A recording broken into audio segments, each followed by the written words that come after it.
Hey, how's it going?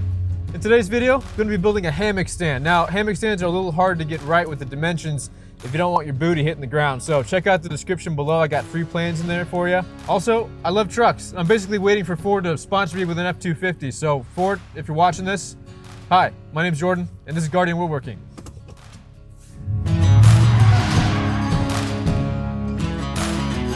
All right, so first step here, I'm just gonna take my bottom braces for this hammock stand and take it over to the miter saw and square off all the edges. Take that factory edge off just to make everything look nice and clean and neat.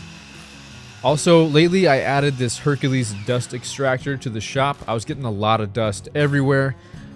This is obviously for two reasons. One, to keep the shop cleaner when I'm sanding and when I'm using my miter saw. But then also, you know, dust can be really harmful to your lungs, especially if you're out in the shop a lot. And most of the particles that are the most harmful are ones you can't even see that are in the air. Probably should have done something like this a long time ago, but you know, tools are expensive. But I'm going to give it a few weeks in the shop here to see how I like it, and I'll let you guys know what I think about it in the future. So now I'm taking a 4x4x8 cedar post, cutting it in half right at 4 feet, and then I'm going to take the miter saw at a 30-degree angle and just shave off both ends. These are both going to be the legs for the hammock stand. I'm going to do this to both 4-foot pieces I just cut, so we should have two legs that look just like this. You don't have to add the 30-degree angle on the end, but I just thought it looked a little more decorative. After that, I'm going to take one of my 4x4x8 cedar posts, measure 12 inches, and then cut them at a 45-degree angle. So end to end, it's going to be 12 inches. Then I'll take that first piece I cut and use it as a template to make the second one, just putting my miter saw back to 0 degrees. I should have two pieces looking just like this. These are going to be the stretcher supports that are going to be on both ends of the braces. And speaking of stretchers, that's what I'm going to cut next here. I'm going to take a 4x4x10 foot cedar post and cut it right in half at 5 feet. I'm then taking those 5-foot pieces I just cut and cutting on one end a 45-degree angle. And on the other end, this is just for decoration, I'm going to add another 30-degree angle, about 1.5 inches away from the edge. Now, if you guys saw my last video, I introduced my new shopmate, Manny. To be honest, I'm a little disappointed. He hasn't really pulled his weight around the shop. Of course, he doesn't weigh very much, so. He's refusing to work, though, until I buy him some shoes. Let me know in the comments if you think I should get him some shoes or not. He finally decided to help a little bit here. Anyways, this is the stretcher. It's going to be coming out of the base of the hammock stand, right at 45-degree angles from that angle that we just cut on the miter saw. Oh my goodness. Why did I even hire this guy? Well, at this point, we should have our bottom braces, our stretchers, stretcher supports, and the legs all cut and ready to go. Now it was time to cut the half laps for the base. So measuring in 4.5 inches on both ends of the base beams, I made a mark so I knew where the leg half flaps are going to start. Then taking one of the 4-foot legs, I just centered it across both of those base beams using another block to make sure they were correctly spaced apart. Found and marked the center, and then used a pencil to mark both on the base beams and the leg where I would need to cut the half laps. Now you can use a router with a plunge base to cut these half laps out, but I'm just going to use my circular saw. Just gonna make a bunch of passes, then use a chisel and a hammer to clear the rest of that out. So on the legs, I'm going to set the blade depth on my circular saw to 1 3/4 inches. Then I'm just gonna be careful when I make that first pass on both sides of the half lap, making sure that cut line is as straight as possible. And then I'm just going to continue to make thin passes, about a 1/16 to an 1/8 inch apart. The thinner those slices of wood, the easier it's going to be to clear it out with the chisel later.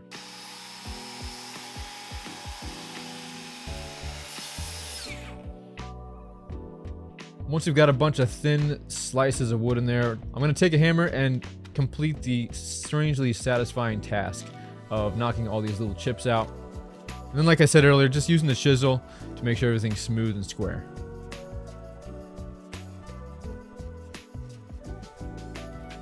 Before I put these legs down, moved on to the bottom braces. I took a block and made sure that it actually fit. I got the measurements off slightly, so just taking a circular saw, I just made these gaps a little bit wider until I knew that the 4x4 beam was going to fit inside. Once that first leg was done, I moved on and did the exact same thing to the second leg. And once the second leg was done, I realized how dusty this job was, so I had some nice weather that day, so I took the bottom brace beams out, put them on some sawhorses, and made the cuts for the half laps outside. For the half laps for this hammock stand on the bottom beams, I'm going to set the blade depth to 3/4 of an inch. That's because I don't want the bottom beams to rest directly on the ground. I want them up off the ground a little bit. Making these half laps shallower is going to keep the bottom beams off the ground about an inch. Gonna repeat the process 4 times, 1 for each end of these beams. The boss decided to come outside and check my work to see how I was doing. He had a couple critiques for my chiseling technique, so. Once I got all the half laps cut for both the beams and the legs, I took my legs and tried, or not my legs, I took the legs for the hammock stand to fit them in the half laps. That'd be weird if I try to fit my legs in there. Anyways, I took the legs for the hammock stand, tapped them in to make sure they were all gonna fit. And once I knew they were all gonna fit, I took it off the stand, dropped it, made sure I dented it up real good, risked chipping out my half laps, and then I wanted to go over everything with 120 grit sandpaper before I grabbed my spax bolts and started to put this thing together. I also took my sander, sanded down those stretchers and stretcher supports before putting everything together as well. Alright, so right here I'm going to let you guys in on a mistake that I made. That stretcher support piece, the one cut at 45 degrees, needed to go on the outside of the leg. I put this on the inside of the leg. I wasn't looking at my plans close enough. Then the other mistake is I made this first hammock stand too small. The hammock that I bought was 13 feet, and on the package that it came in, it said that the stand could be 13 feet wide to 15 feet wide. Well, I wanted to make this as small as I could so it would fit in the backyard better. But upon hanging the hammock and stretching it across it, my wife and I found that it was way too short. The stand needed to be at least 15 feet long. So I had bought 10-foot cedar posts. I needed 12-foot cedar posts. So I went back to the hardware store, got some 12-foot posts, brought them back, recut some half laps in them right inside at 4.5 inches, and then assembled it correctly. So here in the video is where I'll show you how I put it together correctly and how you'll need to put it together with 12-foot 4x4 beams if your hammock is 13 feet. So once I got the half laps done on my new 12-foot beams, I disassembled the first draft of the 13-foot hammock stand, brought out the new beams, and inserted those into the existing legs. Next, I pre-drilled a hole over each half lap and drove a 4-inch spax bolt through each joint.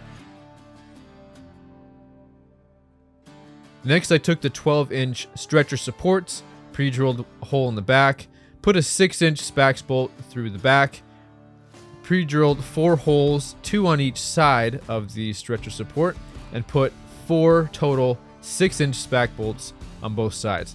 This may seem like overkill, but I promise you it's not. Especially if there's going to be a lot of weight on the hammock. These stretchers create a lot of leverage and pressure on these joints. So it's always better to be safe than sorry. And it may seem like overbuilding, but long term it's definitely not going to be. So now making sure that the stretcher piece is flush with those bottom beams. I'm going to line it up with the 45-degree support piece and use 2 5-inch spax bolts to drive down the top. And then I didn't show this on camera, forgot to hit record, but I did drive another 5 or 6-inch spax bolt up on the back side up through the bottom. I'm also adding 4 total 6-inch spax bolts on the bottom beams that go into the base of those stretchers. I made a detailed list of where I put all of these spax bolts in the free plans in the description below. To attach the eye bolts to the ends of the stretchers, I measured down 2 inches from the top, pre-drilled, inserted the eye bolts, and then used a 1/2-inch washer and a nut to secure. I'll probably swap these out with locking nuts just to make sure they're even more secure. Now the moment of truth had finally arrived. This was a brand new hammock and it was made out of cord, so it needed to stretch for sure. But after getting it adjusted, tinkering with it a little bit, finally got it to work, and it was very comfortable. There you have it, guys. Thanks so much for watching. Be sure to check out the free plans in the description. Also, I got a lot more really cool builds with free plans coming out. So if you don't want to miss those, be sure to subscribe. Like, share, comment. It really helps the channel out. It allows me to make more videos just like this with free plans. If you guys enjoyed this video, be sure to check out this one right over here. And while you guys are watching that one, I'm going to keep napping on this hammock here. So I'll see you in the next video.